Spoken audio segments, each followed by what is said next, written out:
মাকে পাকঘৰত হালধি টেমাটো বিচাৰি পাগল হৈ ফুৰিছে।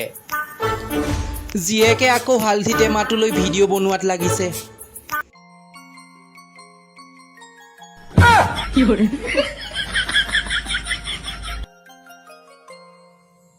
क्या देखना पड़ रहा है? দোকানীয়ে আকৌ হাতজোৰ কৰিছে, আমি হালধি নেবেচো, আমাক হালধি বিচাৰি আমনি নকৰিব। দোকানে দোকানে আকৌ হালধি বিচাৰি এতিয়া গ্ৰাহকৰ ভিৰ লাগিছে।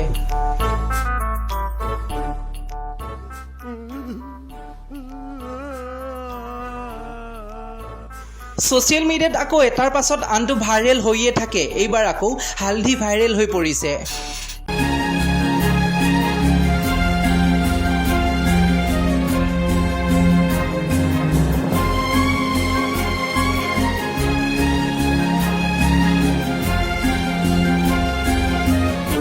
কেইদিনমানৰ পাছত বজাৰত বৃদ্ধি হ'ব হালধিৰ দাম, কাৰণ হালধি আছে এতিয়া ট্ৰেণ্ডিঙত। ফেচবুক আৰু ইনষ্টাগ্ৰাম অন কৰিলেই এতিয়া পানী গিলাচটো সন্মুখত আহি পৰে। কেৱল ভাইৰেল হ'বলৈ সকলোৱে এতিয়া হালধি ঢালিছে। এতিয়া ইনষ্টাগ্ৰাম আৰু ফেচবুক ইউজাৰসকলৰ বাবে হালধি হৈছে ইম্পৰ্টেণ্ট।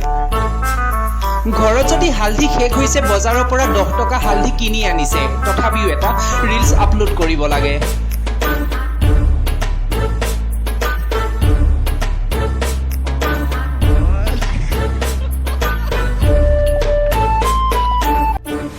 বৰ্তমান ট্ৰেণ্ডিঙত চলিছে হালধি, তাৰ পাছত আকৌ বা কি আহে।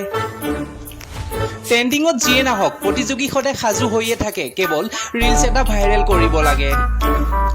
নভবা নিচিন্তা বস্তুবোৰ সদায় ছ'চিয়েল মিডিয়াত ভাইৰেল হৈয়ে থাকে। কোনোবাই ভাবিছিল নে বাৰু হালধি ভাইৰেল হৈ পৰিব?